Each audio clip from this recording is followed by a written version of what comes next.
Well, if tourists were driving across the Belfast Bridge in a recent morning and peering through the mist, they would look down on the waterfront and think they see something, but wondered if it was just their imagination. Were they really seeing a pirate ship?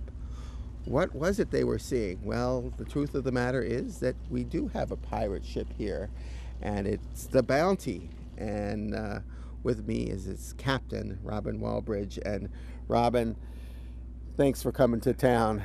Oh, thank you very much for having us. It's a wonderful experience. So how is it that, is it correct that I'm saying this is a pirate ship? I actually don't think of it as a pirate ship. I really think of it as a movie ship. But the first words that everybody says when they come down and see the boat is, look at the pirate ship. So you probably... You can't get around it, huh? So how is it that it has come to Belfast? We're a traveling, basically a traveling ship. We travel a lot. We probably do 20 to 25 ports a year. I consider us kind of an educational ship. We're trying to teach the public about what sailing was like 200 years ago. One of the things that's really interesting is that this type of vessel almost did everything from 200 years ago. This was the tractor trailer of 200 years ago. This was the space shuttle of 200 years ago. So this is a very, very interesting, very, very unique time in history. Well, now, I understand that it was taken somewhat from the drawings of the mutiny on the Bounty ship, but it's actually twice as big? Yeah, MGM said that they sent away and got the plans for the original ship, and I believe that. The plans are available, but I don't think that they followed them. What's really interesting, yeah, this is 180 feet. The original Bounty was 97 feet. Yeah. But what's interesting is the actual ship itself is very correct for the time period. It's just not correct for the Bounty. Oh, okay, so I understand. So, although this looks like it could be 200 years old, it was actually, what, built for the movie, the Mutiny on the Bounty, which was, what, a 1962 movie? Yeah, this was built in 1960 for the 62 Marlon Brando movie. Okay. And a very interesting side note of that filming was that the ship was actually supposed to have been burned in that movie. But Brando said if you burn the ship, he wouldn't finish the rest of the movie, and that's why we have the ship today. Well, thank you, Marlon Brando. This is a pretty cool ship. And so, how do you happen to have the ship? I don't own the ship. Oh, you don't? No, I just drive. I'm the one with I'm the one with the smile. All right, you don't have the expenses. That's right. That's right. I just drive the boat. Okay. So who does own it? Is it owned by, like, Bill Gates or someone like that, or is it owned by thousands of little people who give $20 each? Well, it's probably closer to that. It is owned by a private individual. Okay. Who asks to remain nameless? Who wants to remain nameless? Okay. Yes. All right. So now, where does it? You say it goes to 25 ports. Where does it spend most of its time when it's not, going from port to port? Does it have like a home base? Not really. It says Greenport, New York on the back of the ship. Oh. We've been there 4 times in 10 years. All right. So, do you spend the summers in? Where has it been so far this year? This year we left San Juan, Puerto Rico early in the year. We went up St. Augustine, and then we've been kind of doing up the East Coast. We did Maritime Canada, and we're working our way back down the coast now. But the ship travels around a lot. Last year we were over in the Baltic Sea.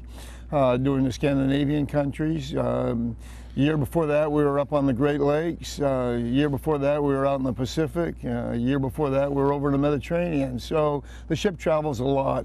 And does it travel under motor power most of the time, or under sail most of the time? No, we're a sailing ship. We sail. We do have engines because we would never be able to get into a harbor like this. Right, of course. So, how many crew? We sail with somewhere around 20 to 25. If we're doing the East Coast like we are this year, we usually sail with about 20. When we go to Europe, we usually sail with about 25 or so. What usually happens is some of the kids there who think they're going to sail the summer with us, they actually decide they're going to end up going back to school. Their mamas decide they're going to end up going back to school. And so we'll lose probably 3 or 4 of them getting along towards the end of the school year, or beginning of the school year. So we sail with a few extras when we go to Europe, and then we have enough crew to sail at home with. So is this the kind of thing that, you know, you come into port and there's some eager college kid and he'll speak to you and say, do you have any way I can get on board? And and you say, well, you know, we had a kid that just left, you're in luck, sonny, you can go off to sea with us, run off to sea, or how does it work? Well, it kind of works a little bit like that. One of the most interesting things about this type of a ship is everybody asks, do you need sailing experience? Do you need experience on a ship like this? Well, unfortunately, there's not very many of these ships, so we don't expect to have people that have this kind of a sailing background. But we do, for an example, like your Maine Windjammer boats, we'll take crew off from those. We don't usually take complete strangers off the dock because of there's seasickness. Well, we don't mind seasickness. Oh, yeah? I do. Yeah. What's basically required is that there's paperwork involved, and usually somebody just off the dock won't have the appropriate paperwork. Right. You probably need to have, like, if you're traveling internationally, you ought to make sure you have a passport, right? Oh, absolutely. You have to have a passport. You have to have what they call STCW papers, which are issued by the Coast Guard. So, for somebody just to walk off the street that's never sailed before, it's probably a little bit difficult. Well, you know, there's a few things I want to make sure I ask you about. One is, you mentioned it's a movie boat. What kind of, in the recent, let's say in the past 10 years, what movies have been shot on this boat? Well, in the last 10 years, obviously Pirates of the Caribbean 2 and 3. We did an IMAX movie called... Hold on, I want to talk to you about that one. Okay. So did you meet Johnny Depp? Oh, absolutely. We did meet Johnny Depp. One thing I'd like to comment about Johnny Depp that everybody asked about, was he a nice guy? He was extremely nice, he was very, very easy to work with. He was very humble. For somebody with his status, he was just such a great person to work with.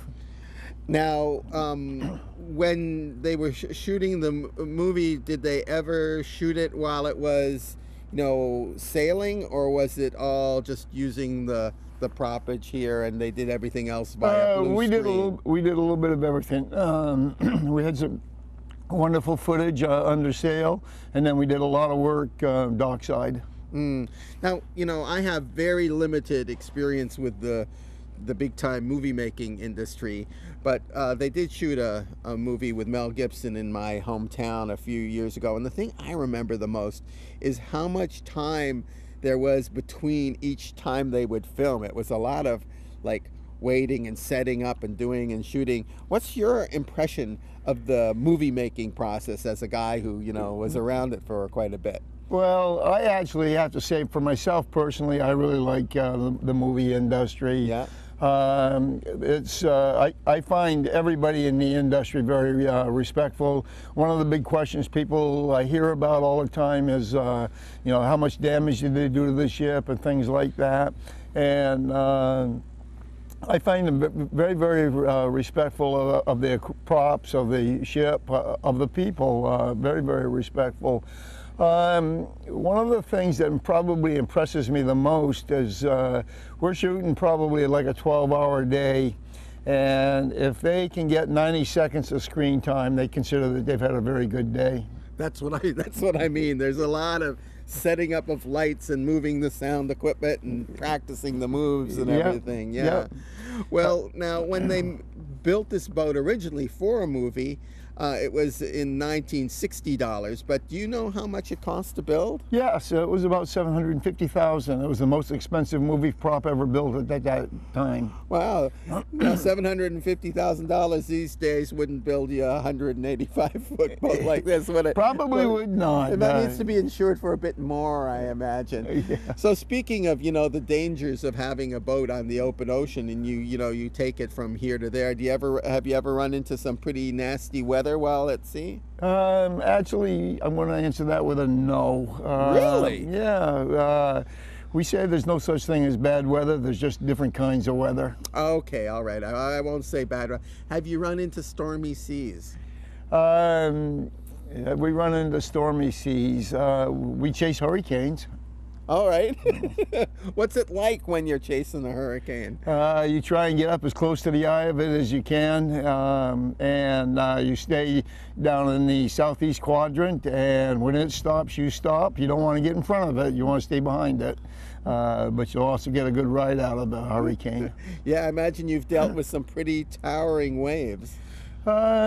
Actually, the biggest waves that I've personally have ever been in have been about 70 feet. Now that's pretty good. That's a pretty good sea.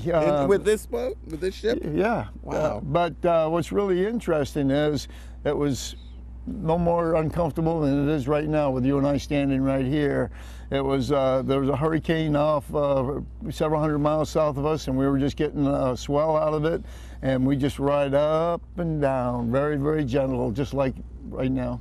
Wow. So I imagine that you have to, lay, did you come in here and go to the local supermarket and buy up all the steaks and put them in a freezer down below that's disguised to look like a pirate locker?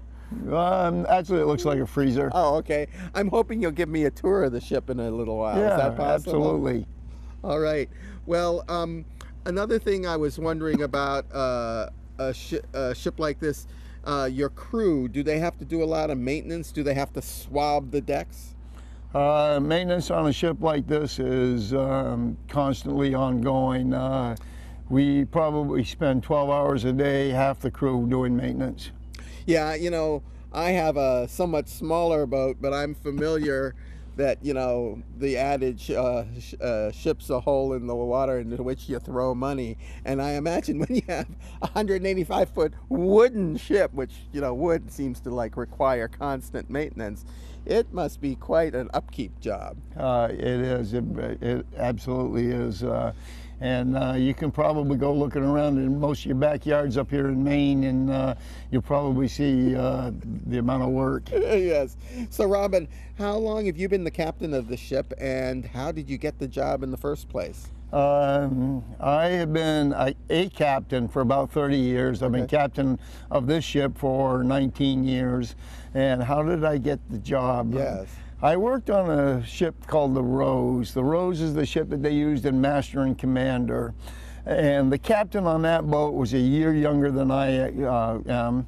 And so it kind of seemed like that was kind of a dead-end future. So I ended up finding this boat and convinced them that they needed to sail it. That's great. That's terrific. Well, now, would it be possible for you to give me a tour of the ship? Absolutely. I think we should take a walk around and take a look and see what we can see. All right, thanks. This helm is probably the most interesting thing on the ship. The helm was built probably around 1890. I can't really prove that, but what I can prove was that it was used in a 1935 movie with Clark Gable. So Clark Gable stood at this helm. After that movie, they took it off the ship, put it in the soundstage, and was used in every nautical movie between 1935 and 1962. So John Wayne, Wake of the Red Witches, stood at it. Obviously, Marlon Brando stood at it. It was used in the Monty Python movie. SpongeBob SquarePants, the opening 6 minutes. Pirates of the Caribbean 2 and 3, and also IMAX called Oceans. And the thing that's probably the most identifiable about this helm is this double rim right here. And if you're ever looking at an old movie and you see this double rim, you'll know you're looking at this helm. This is probably the only one in the world like that. So this is actually quite an artifact. This is the Capstan. 200 years ago, they didn't have like electric motors or winches and things like that on the boat. So this was kind of like a manual winch. And what you do is you would wrap a line around the barrel here, and then you what they call stomp around the capstan. And you'd walk around like this, and with a line attached to it. And this is the way you'd work heavy loads. If you're short-handed, we can set sail with it, using it. We still use it today, so it's a very functional piece of equipment. I've never actually measured the amount of line that we use on here, but just rough estimates, we figure there's probably almost about 10 miles of line on here. There's about 175 lines on here. And when you first look and you look around the ship and you look at all the lines, you're going to say, oh my gosh, how could anybody ever learn all of these lines? But when you stop and break it down into logical little pieces, it actually gets to be pretty easy. Every ship has its little nuances, but first of all, there's 3 masts. So basically, if you learn one mast, you've learned probably the other 2 masts. If you learn the port side or left side, you probably learned the starboard side or the right-hand side. So when you actually get down to it, there's probably only about 20 lines that you really need to learn on here, and then you can pretty well figure out what everything else does. There's also several little sayings that go to help you learn this, is that the farther up the line is in the rig, the farther aft it's going to be. And also the farther out is going to be so it kind of helps you identify these lines very, very quickly. So even though there's a lot of lines, it's not the impossible mess to learn. Now, this is a square rigger. For most of us who sail boats along the coast, we now use like either Marconi rigs or, you know, maybe a gaff rig. But do you have to, can you tack with a square rigger, or you always have to sort of run? Yes, you can tack with a square rigger, but you can't go to windward. So you can tack to change directions, but in today's square riggers, you pretty much, if you can make 90 degrees to the wind, you're doing really good. 200 years ago, they could get a little bit to windward, not much, but a little bit to windward. The difference today is because we have the engines that actually hurts us. The props actually create enough of a drag so that we lose any advantage that we had. Oh, okay. So on smaller boats, they sometimes have folding props, but you can't have it on a big ship like this. You could have it. It's prohibitively expensive. The cannons here are actually working cannons. The original Bounty carried 4 cannons, and we have 4 carriage cannons on here. These are a 3-pound cannon, and we fire them using a black powder. Mostly they're just for noise. Obviously we don't use them to fire live rounds in, but out to sea we've occasionally been known to put a live cannonball in there, and just to see what we can shoot. I've read the range is supposed to be somewhere around a mile, but I don't believe that we've actually ever fired anything probably much more than a couple hundred yards. They do make a lot of noise though. Okay, what we got here is the foremast, and on the foremast here, everybody calls those the yard arms. The yard arms are actually the very tips of the yards of the horizontal wooden sticks that carry the sail. On the Bounty, we have 4 sails on each mast, 4 square sails on each mast. We have the lowest sail, which is called the foresail, or the course. Then we have a topsail, and then keep going up the mast, we have a topgallant, and then we have a royal at the very top of the mast. It's one of the most interesting things about sailing a square rig ship is that you have a lot of sails, we have a lot of different things that we can play with. And people are always asking, under full sail, how fast can you go? And that's kind of a difficult question to answer, and it's kind of like if you have a car with a 3-speed transmission, does that go any slower than a car with a 6-speed transmission?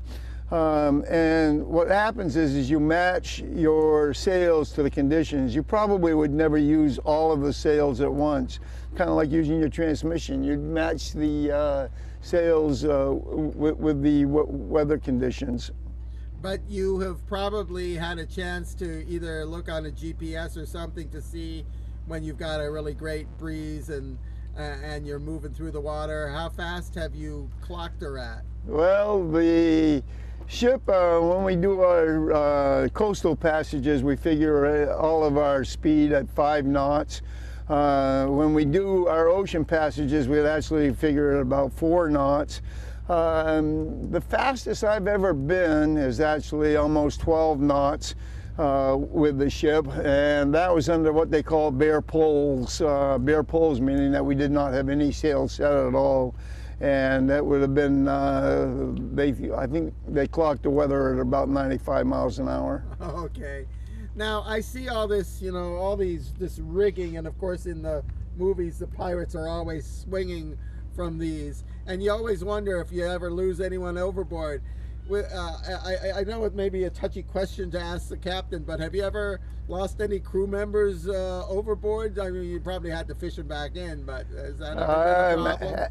Actually, that's probably a question that I wouldn't want to answer because of superstition, but I'm going to knock on wood and I'm going to say no, I've never lost anybody overboard. I apologize for asking the question.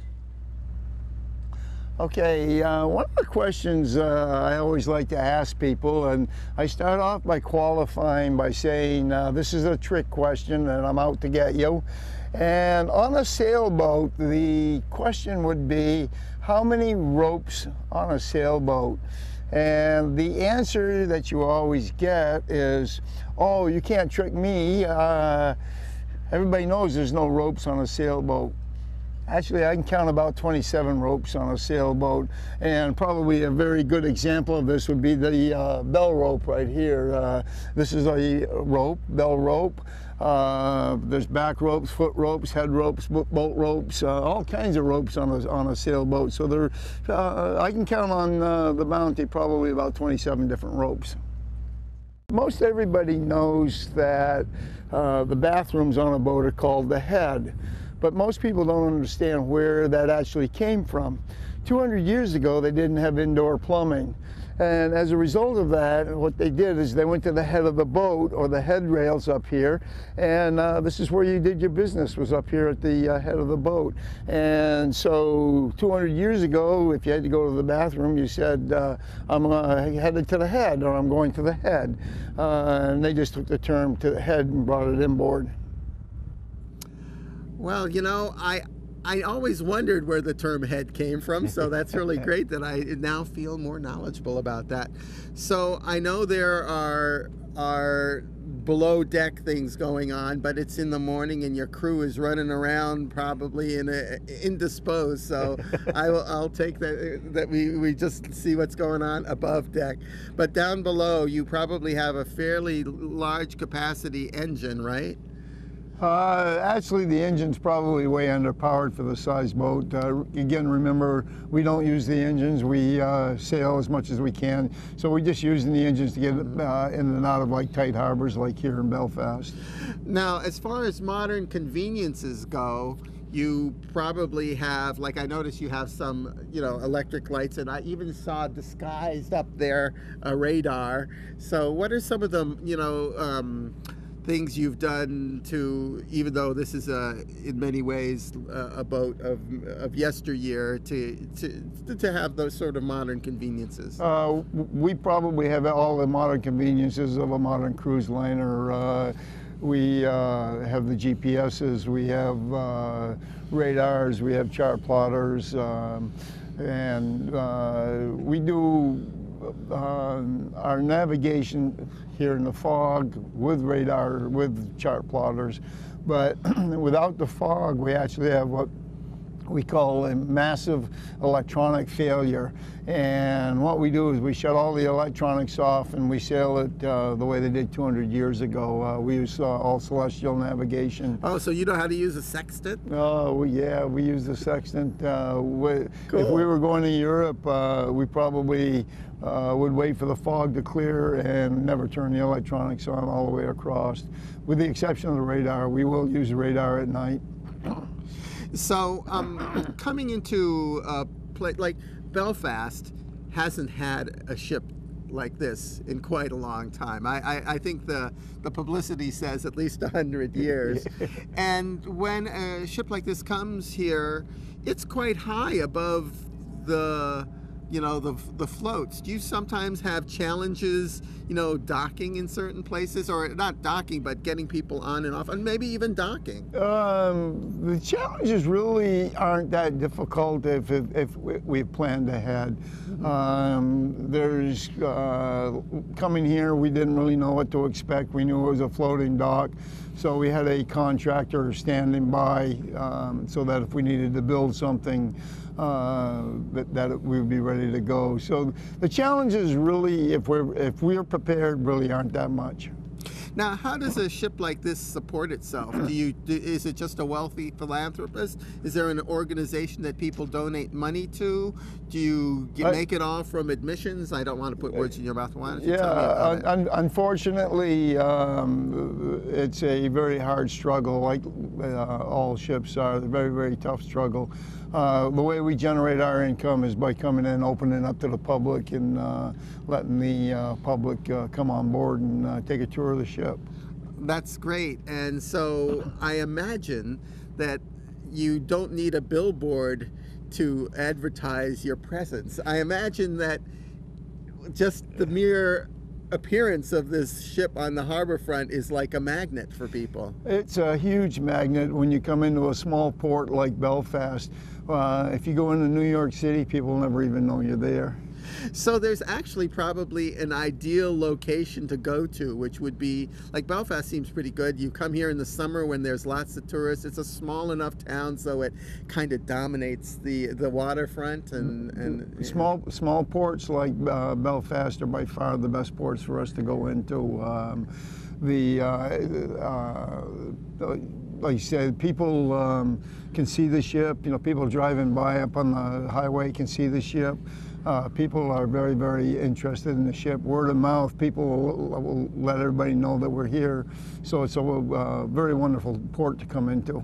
Well, we are just thrilled as someone from Belfast. We're just thrilled to have you here, and it's been a real treat to get a chance to speak with you. It's one of the great things of my job is that I get to go up and say to the captain, "Can you give me a tour of the boat?" And he gives me a tour. So thank you very much, Robin, and best of luck in the rest of your trips here. Well, thank you very much. And again, I'd like to thank you and all of Belfast for having us come in here, because this is such a wonderful treat for us also.